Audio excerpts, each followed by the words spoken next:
नमस्कार दोस्तों, मैं प्रवीण सर आपका तान्या एकेडमी में हार्दिक स्वागत करता हूं। दोस्तों, कल की क्लास हमने ख़त्म की थी दर्शन को पढ़ने के पश्चात और मैंने आपको बताए थे दो क्वेश्चन जिसके आंसर आप क्या करने थे, कमेंट सेक्शन में देने थे।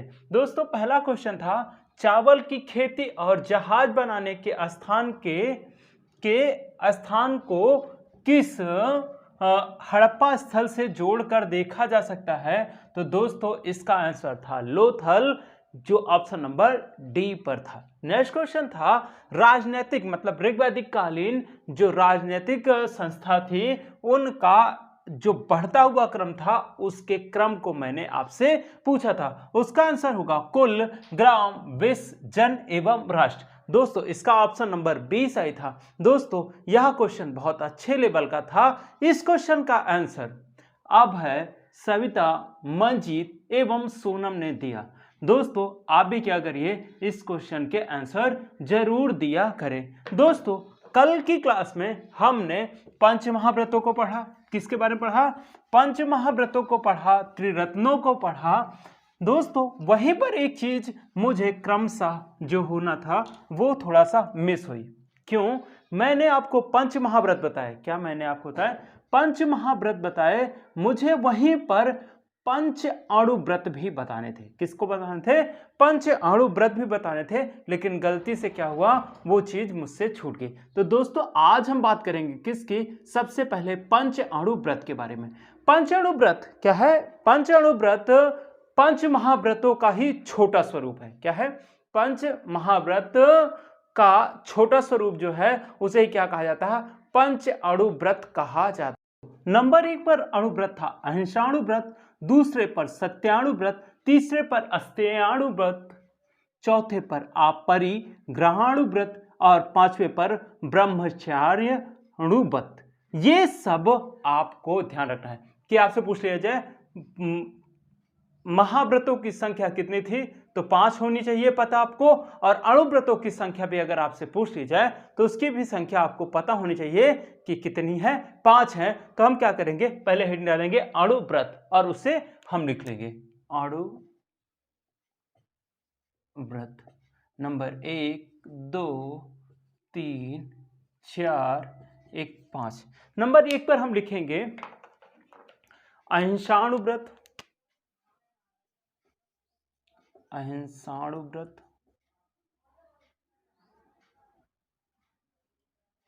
अहिंसाणु व्रत। नंबर 2 पर लिखेंगे सत्याणु व्रत, सत्याणु व्रत। नंबर 4 पर हम लिखेंगे, नंबर 3 पर हम लिखेंगे अस्तेयाणु व्रत, अस्तेयाणु व्रत। चौथे पर अपरिग्रहाणु व्रत, ब्रह्मचर्याणु व्रत। तो दोस्तों, ये हो गए पंच अणु व्रत। क्या है? अणु व्रत या पंच अणु व्रत भी इन्हें कहा जा सकता है। तो इस तरीके से हमने अणु व्रतों को पढ़ा और इससे पहले किसके बारे में पढ़ा था? पंच महाव्रतों के बारे में पढ़ा है। दोस्तों, मैंने कल क्लास खत्म की थी तो आपसे बोला था कि हम अगली क्लास में किसके बारे में पढ़ने वाले हैं? ज्ञान के बारे में पढ़। दोस्तों, अब हम बात करेंगे ज्ञान की। किसकी? ज्ञान के सिद्धांत के बारे में बात करेंगे। जैन धर्म के अनुसार ज्ञान 5 प्रकार का होता है। कितने प्रकार का? 5 प्रकार का होता है। तो पहले नंबर पर कौन से ज्ञान को रखा जाता है? मति ज्ञान। मति ज्ञान। दोस्तों, मति ज्ञान वह ज्ञान होता है जो इंद्रियों से प्राप्त किया जाता है। किससे? इंद्रियों से प्राप्त किया जाता है। वही ज्ञान क्या कहलाता है? मति ज्ञान कहलाता है। जैसे जीभ के द्वारा हमें क्या प्राप्त होता है? स्वाद का ज्ञान होता है। क्या होगा? यह इंद्रियों के अंतर्गत ही आता है। दूसरी चीज, अगर इसका एग्जाम्पल देखा जाए तो कान से क्या है, नाक से क्या किया जाता है? सुगंध ली जाती है या गंध का ज्ञान होता है, उसे क्या कहा जाता है? मति ज्ञान ही कहा जाता है। ये दोनों चीजें कहां से प्राप्त हुई हैं? इंद्रियों से ही प्राप्त हुई हैं, इसलिए यह इंपॉर्टेंट है। तो हम मति ज्ञान के सामने लिखेंगे इंद्रियों इंद्रियों से प्राप्त ज्ञान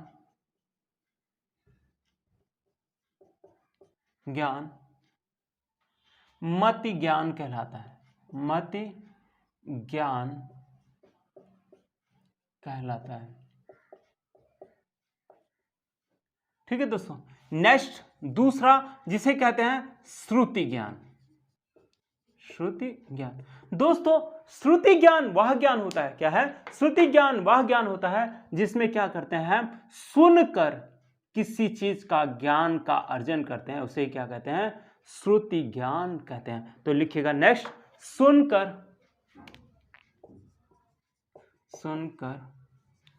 प्राप्त किया गया ज्ञान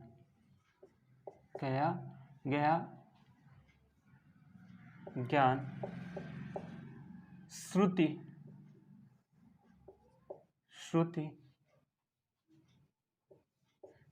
ज्ञान कहलाता है।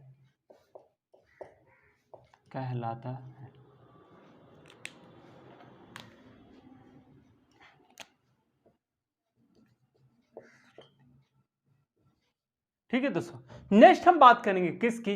अवधि ज्ञान की। क्या है? अवधि ज्ञान की। दोस्तों यह वह ज्ञान होता था जिसे दिव्य ज्ञान कहा जाता था। मतलब आप क्या है कि कहीं भी रहकर किसी के बारे में भी जान जाए तो वही क्या कहलाता है? दिव्य ज्ञान कहलाता है। तो दिव्य ज्ञान किसके अंतर्गत आता है? अवधि ज्ञान के अंतर्गत आता है। तो तीसरे नंबर पर हम लिखेंगे अवधि ज्ञान।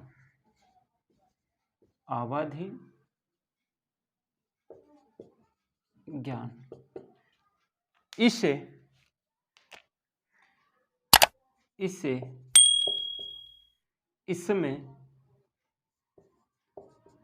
इसमें व्यक्ति को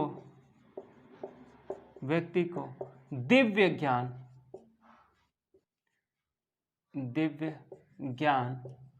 प्राप्त होता है। ठीक है, लिख लीजिए। नेक्स्ट हम बात करने वाले हैं किसकी? मनःप्राय। क्या है? मनःप्राय ज्ञान। मतलब जो साइकोलॉजिस्ट होते हैं वो क्या करते हैं? सामने वाले के मन के बारे में जान जाते हैं। वो इसी तरीके से मनःप्राय है जिसमें क्या होता है? दूसरों के मन की बात हम जान लेते हैं। वही कौन सा है नंबर का ज्ञान? चौथे नंबर का ज्ञान है। तो लिखेंगे मनःप्राय।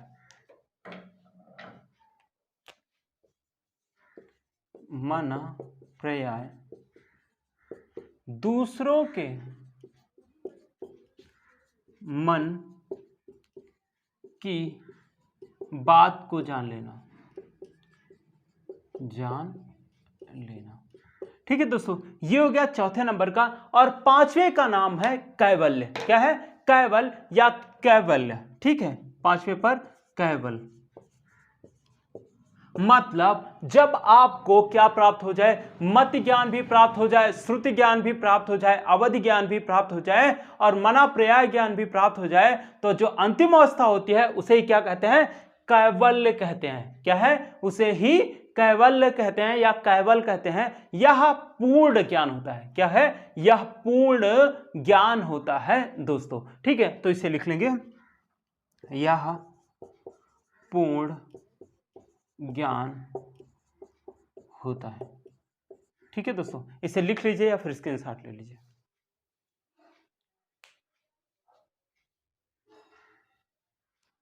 हो गया दोस्तों। अब हम बात करेंगे आज किसके बारे में? स्यादवाद की। किसकी? स्यादवाद की, जिसमें हम बात करेंगे कि मानव किसी भी चीज को, क्या है? किसी भी चीज को 7 कसौटियों पर, क्या है? 7 कसौटियों पर रखकर उसे देखेगा, जिसे क्या कहा जाता है? स्यादवाद, अनेकांतवाद, साप्तभंगी न्याय के नाम से भी जाना जाता है। जैसा कि आप स्क्रीन पर देख पा रहे हैं। जैसे पहले नंबर पर आप देख रहे हैं स्यात् अस्ति, इसका मतलब होता है। दूसरे नंबर पर आप देख रहे हैं स्यात् नस्ति।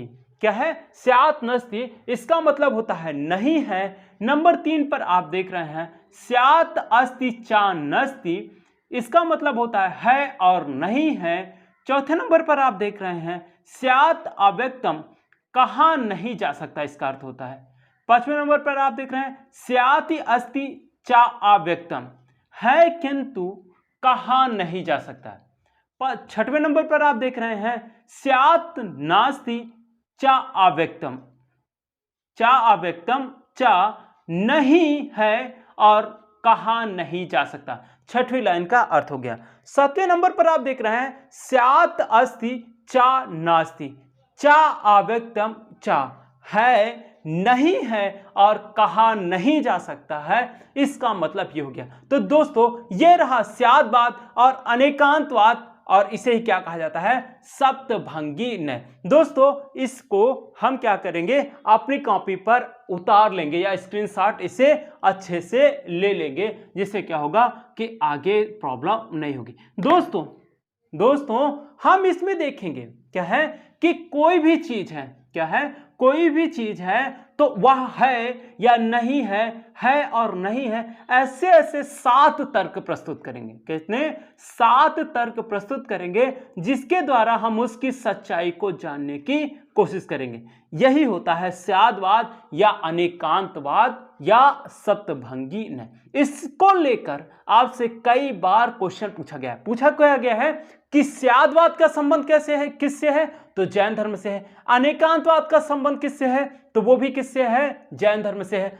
नेक्स्ट क्वेश्चन पूछा गया है सप्तभंगी नय का संबंध किससे है, तो वो भी किससे है, जैन धर्म से ही है। यह तीनों एक ही चीज हैं, आपसे बार बार आपसे पूछी जा चुके हैं। नेक्स्ट हम बात करने वाले हैं दोस्तों, नेक्स्ट हम बात करेंगे जैन धर्म के अनुसार 18 पापों के बारे में। क्या है, जैन धर्म के अनुसार पापों की संख्या कितनी बताई गई है, 18 बताई गई है। और ऐसा बताया गया है कि अगर यह पाप आप करते हो तो क्या है, यह पाप आप करते हो तो आपको निर्वाण, क्या है, निर्वाण या मोक्ष की प्राप्ति नहीं होगी। क्यों नहीं होगी? क्योंकि उस पाप के द्वारा आपके शरीर पर क्या हो जाएगा, बोझ हो जाएगा। अगर इसी पाप को आप नहीं करते हो तो क्या हो जाएगा, आपका शरीर जो होगा वह हल्का हो जाएगा, जिससे क्या हो जाएगा, आपको मोक्ष की प्राप्ति हो जाएगी। ये मैं नहीं कह रहा हूं दोस्तों, यह आपको बुक कहती हैं कि ऐसा कहा गया है। तो इस चीज को हमें ध्यान रखना है। तो दोस्तों जो 18 पाप है उनके नाम स्क्रीन पर है। नंबर 1 पर आप देख रहे हैं प्राणातिपात, जिसका मतलब होता है हिंसा। नंबर 2 पर देख रहे हैं झूठ। नंबर 3 पर देख रहे हैं चोरी। नंबर 4 पर देख रहे हैं मैथुन। नंबर 5 पर देख रहे हैं द्रव्य मूर्छा, जिसको अपरिग्रह के नाम से भी जाना जाता है। नंबर 6 पर आप देख रहे हैं क्रोध को। नंबर 7 पर मान को। नंबर 8 पर माया को। नंबर 9 को लोभ को। नंबर 10 पे राग को। नंबर 11 पर द्वेष को। नंबर 12 पर कलह को। नंबर 13 पर दोषारोपण। नंबर 14 चुगली। नंबर 15 असंयम। नंबर 16 परिवाद, निंदा। ठीक। 17वें नंबर पर आप देख रहे हैं माया मृषा, मतलब कपटपूर्ण मिथ्या। 18वें नंबर पर आप देख रहे हैं मिथ्या दर्शन रूपी शल्य। इस तरीके से हमने दोस्तों देखा कि 18 पाप कौन कौन से हैं, जिसके द्वारा आप क्या प्राप्त कर सकते हैं। अगर यह चीज नहीं करते हैं तो आपको क्या प्राप्त होगी, मोक्ष की प्राप्त होगी। मतलब मोक्ष प्राप्त करने के लिए आपको पापों से बचना है। आपसे क्वेश्चन पूछा जा सकता है कि जैन धर्म में पापों की संख्या कितनी बताई गई है, तो आपको यह पता होनी चाहिए कि जैन धर्म में पापों की संख्या 18 बताई गई है। दोस्तों ये हो गया पाप के बारे में। अब बात की जाती है सल्लेखना की। किसकी? सल्लेखना के बारे में बात करेंगे। मतलब जैन धर्म में शरीर त्यागने को, क्या है, शरीर त्यागने की एक प्रथा है, जिसे क्या कहते हैं, सल्लेखना कहते हैं। और इसी सल्लेखना को संथरा भी कहा जाता है। क्या कहा जाता है? संथरा भी कहा जाता है। तो दोस्तों ये दोनों चीजें पूछी गई हैं। संथरा का संबंध किससे है? जैन धर्म से है। सल्लेखना का संबंध किससे है? जैन धर्म से है। या दोनों आपको पता होने चाहिए। होगा क्या कि जब व्यक्ति क्या है, जब व्यक्ति अपने प्राणों को त्याग करना चाहेगा, क्या है, जब व्यक्ति अपने प्राणों को त्याग करना चाहेगा तो क्या करेगा, मानो अन्य और जल को थोड़ा थोड़ा करके कम करता जाएगा और अंतिम अवस्था में उसे छोड़ देगा, जिसे ही क्या कहते हैं, जिसके पश्चात क्या हो जाएगी, मानव शरीर जर्जर हो जाएगा। क्या हो जाएगा, मानव शरीर जर्जर हो जाएगा और अंतिम अवस्था में मानव की मृत्यु हो जाएगी। क्या हो जाएगी, मानव की मृत्यु हो जाएगी। उसे ही क्या कहा जाता है, संलेखना विधि या संथरा विधि कहा जाता है। तो इन चीजों को हमें समझना है। और इसी विधि से मौर्य शासक चंद्रगुप्त मौर्य ने भी क्या किए हैं, अपने प्राण त्यागे हैं। कहां पर, श्रवणबेलगोला में उन्होंने अपने प्राण त्यागे हैं। तो इस चीज को हमें ध्यान रखना है। तो लिख लीजिएगा, मानव अंतिम अवस्था में प्राण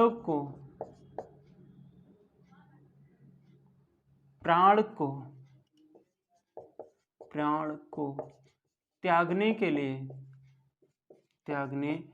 लिए धीरे धीरे अन्न एवं जल ग्रहण करना छोड़ता जाता है जिससे उसकी शरीर कमजोर हो जाती है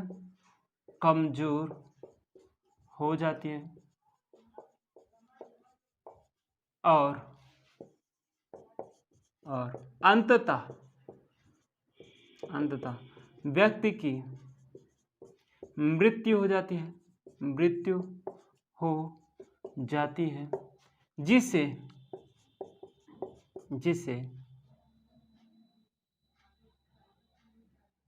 संलेखना विधि के नाम से जाना जाता है। संलेखना विधि के नाम से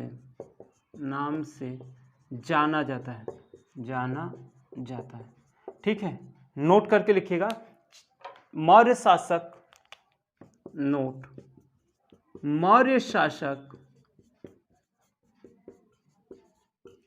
चंद्रगुप्त मौर्य ने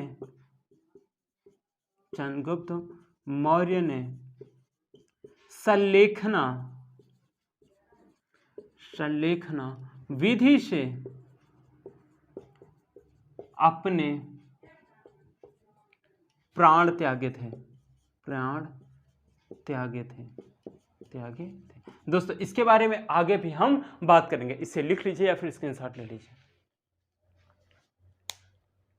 ठीक है दोस्तों, हमने देखा संलेखना को और संथरा को। नेक्स्ट हम बात करेंगे निर्वाण के बारे में। किसके बारे में, निर्वाण के बारे में हम बात करने वाले हैं। निर्वाण होता क्या है, मानव जीवन का अंतिम लक्ष्य क्या है, मानव जीवन का अंतिम लक्ष्य ही क्या होता है, निर्वाण प्राप्त करना या मोक्ष प्राप्त करना। दोस्तों इसे हर धर्म में अलग अलग नामों से जाना गया है। जैसे कि जैन धर्म में इसे किस नाम से जाना जाता है, कैवल्य के नाम से जाना जाता है। बौद्ध धर्म में इसे निर्वाण के नाम से जाना जाता है, जबकि हिंदू धर्म में इसे मोक्ष के नाम से जाना जाता है। मतलब चीज एक ही है, लेकिन सब उसका नाम परिवर्तित कर रहे हैं। जैसे कि आपको मैंने बताया है या नहीं, मैंने आपको अगर बताया होगा तो यह बताया होगा कि धर्म, जो भी धर्म है, सब किसकी बात करते हैं, अच्छी चीजों की बात करते हैं। कोई भी जो धर्म होता है वह किसी गलत चीज को मतलब कि उत्कर्ष या उसको बढ़ाने का कार्य नहीं करता है। और होगा क्या कि जो धर्म के व्याख्याकार होते हैं वही क्या करते हैं, उन धर्मों में गलतियों को व्याप्त कर देते हैं। तो दोस्तों कोई धर्म ना तो गलत होता है, ना तो उसमें कोई गलत चीजें पाई जाती हैं। इसलिए क्या करना है, सभी धर्मों का हमें क्या करना है, आदर करना है। क्योंकि भारतीय जो धर्म है वह धर्मनिरपेक्ष है। कैसा है? धर्मनिरपेक्ष है और हमें सभी धर्मों का सम्मान करना चाहिए और सभी धर्म के प्रति अपनी आस्था रखनी चाहिए। दोस्तों नेक्स्ट बात करेंगे हम निर्माण के बारे में, ठीक है? तो लिखेंगे निर्माण। निर्माण के बारे में मैंने बताया मानव जीवन का अंतिम लक्ष्य, मानव जीवन का अंतिम लक्ष्य निर्वाण,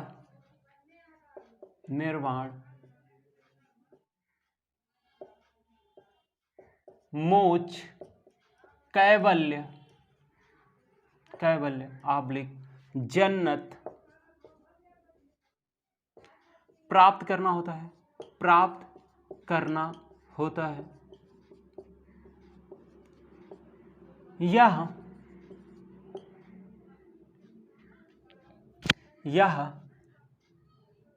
इसमें व्यक्ति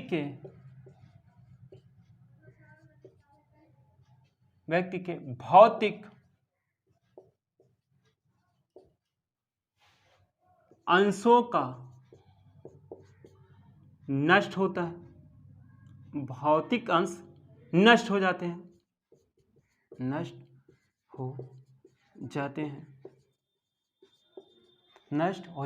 मतलब कि क्या होगा?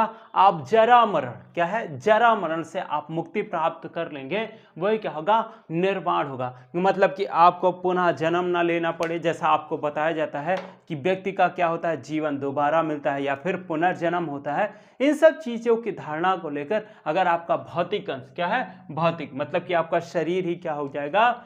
समाप्त हो जाएगा। वो किसी आकार में जो रहा है वह समाप्त हो जाएगा, तो उसे ही क्या कहेंगे? निर्वाण की प्राप्ति। मतलब दोबारा जन्म ना होना, इस चीज को भी ध्यान रखना, दोबारा जन्म ना होना ही क्या कहलाएगा? निर्वाण कहलाएगा। दोस्तों इसमें ही आपको 2-3 चीजें और जाननी है, जिसमें आपको जानना है आश्रव, संवर और निर्जरा के बारे में। किसको? संवर, आश्रव एवं निर्जरा के बारे में जानना है, जिसको लेकर आपसे क्वेश्चन पूछे गए। तो हम इन 3 शब्दों के बारे में बात करेंगे।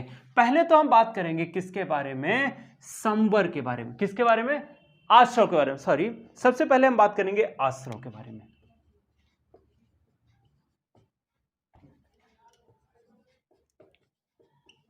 दोस्तों आश्रव वह होता है जिसमें क्या होता है? कर्म की ओर जो जीव का प्रभाव होता है, कर्म की ओर जो जीव का प्रभाव होता है उसे क्या कहा जाता है? आश्रव कहते हैं। उसे सरल भाषा में समझने के लिए हम देखेंगे, जैसे कि मान लीजिए यह मानव है। क्या है? यह मानव है और मानव का जीवन यहीं से शुरू होता है। मतलब कि यह भ्रूण है। क्या है? भ्रूण है। और जब यह पैदा होता है तो क्या होता है? कर्म और माया मोह में बंधता हुआ चला जाता है। मतलब ये जो जीव है, क्या है? ये जो जीव है जैसे ही पैदा होगा, क्या होगा? जैसे ही पैदा होगा अपने भूख को मिटाने के लिए क्या करेगा? कर्म करेगा। कर्म कैसा करेगा? रोएगा, हाथ पटकेगा या पैर पटकेगा। तो ये क्या होगा?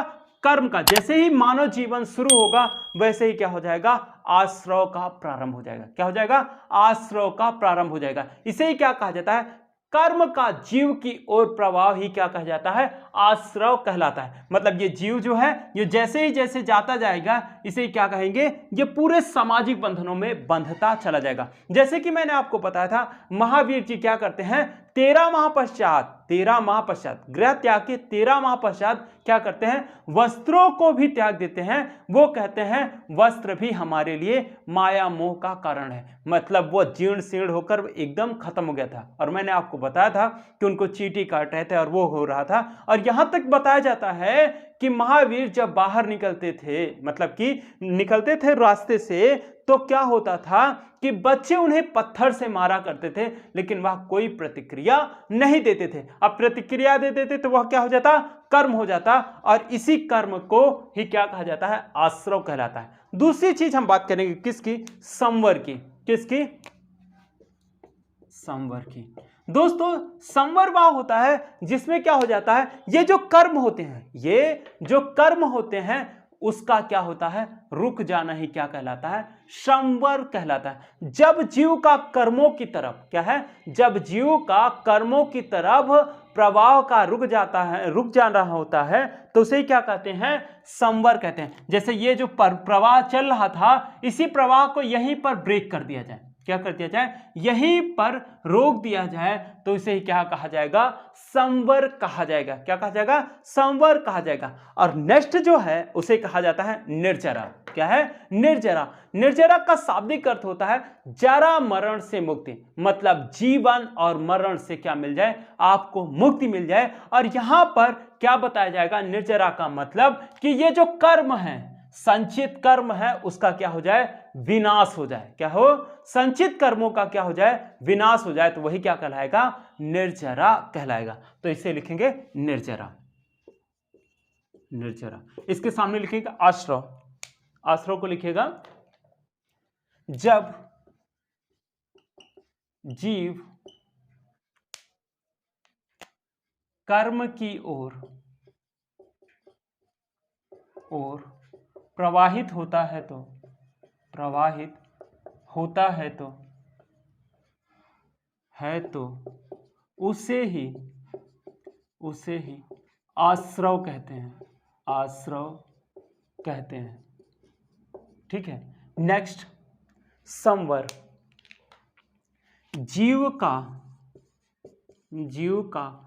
कर्मों की तरफ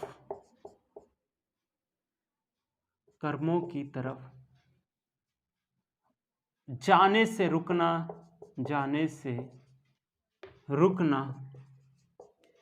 रुकना ही संवर कहलाता है, संवर कहलाता है,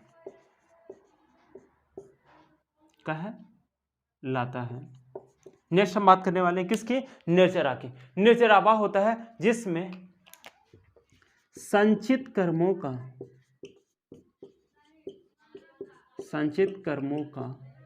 नष्ट हो जाना निर्जरा कहलाता है, निर्जरा कहलाता है। ठीक है दोस्तों, ये हो गए ये सारी चीज, इसे लिख लीजिए और उसके बाद मैं आगे बताता हूं। ठीक है दोस्तों, ये हो गया आश्रव, संवर और निर्जरा। नेक्स्ट हम बात करने वाले हैं जैन धर्म में भिक्षुओं के बारे में। किसके बारे में, जैन धर्म के भिक्षुओं के बारे में बात करेंगे। जैन धर्म के भिक्षु दो प्रकार के थे।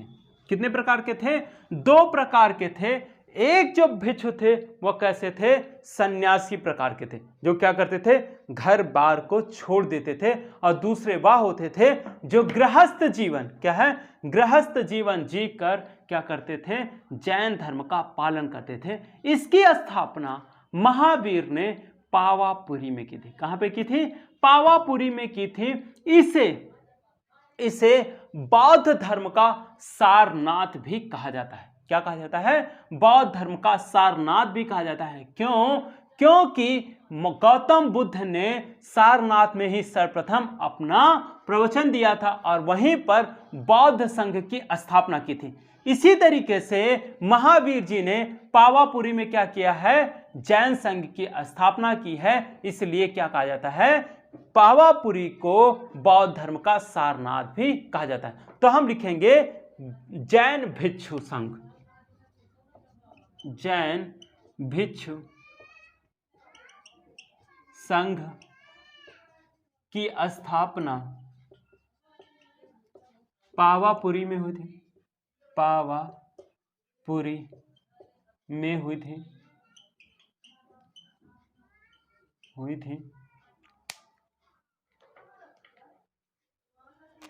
इस पावापुरी को जैन धर्म का, बौद्ध धर्म का सारनाथ भी कहा जाता है, सारनाथ भी कहा जाता है।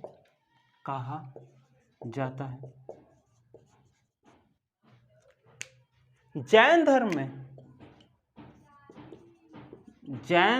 में भिक्षु दो प्रकार के होते थे, दो प्रकार के होते थे, प्रकार के होते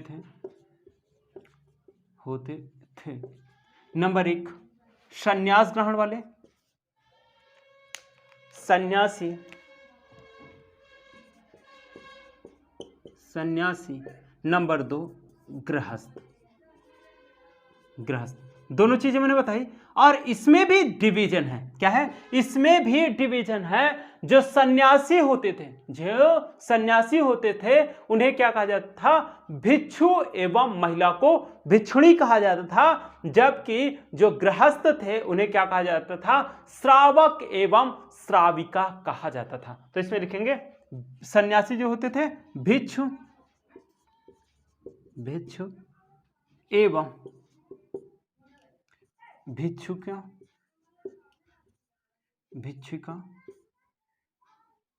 भिक्षुका।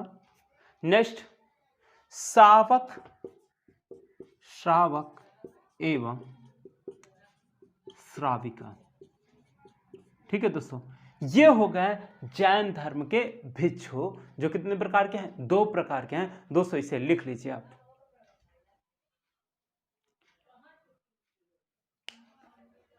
भिक्षु, इसे भिक्षुणी कहा जाता है। क्या है? भिक्षुणी। ठीक है दोस्तों, इसे आपने लिख लिया होगा। और आगे की बात क्या है? आगे की बात दोस्तों हम नेक्स्ट क्लास में करने वाले हैं। किसमें? नेक्स्ट क्लास में करने वाले हैं। और उस क्लास में हम बात करेंगे जैन साहित्यों के बारे में। किसके? जैन साहित्यों के बारे में बात करेंगे और जैन संगीतियों के बारे में हम बात करने वाले हैं। कल की क्लास क्या होगी?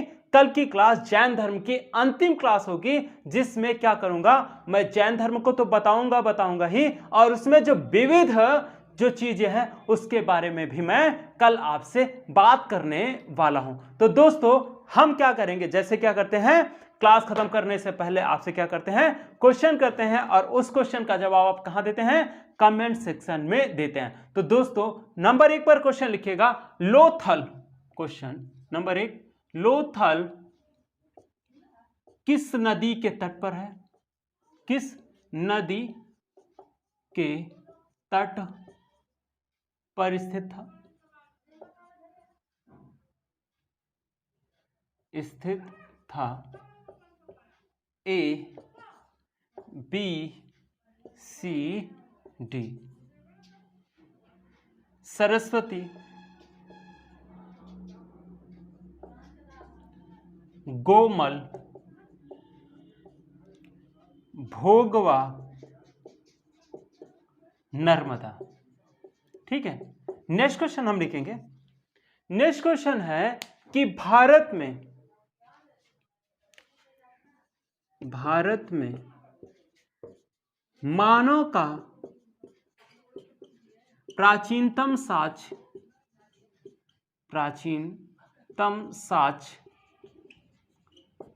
किस घाटी से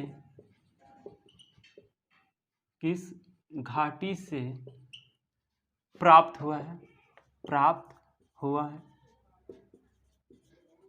ए, बी, सी, डी।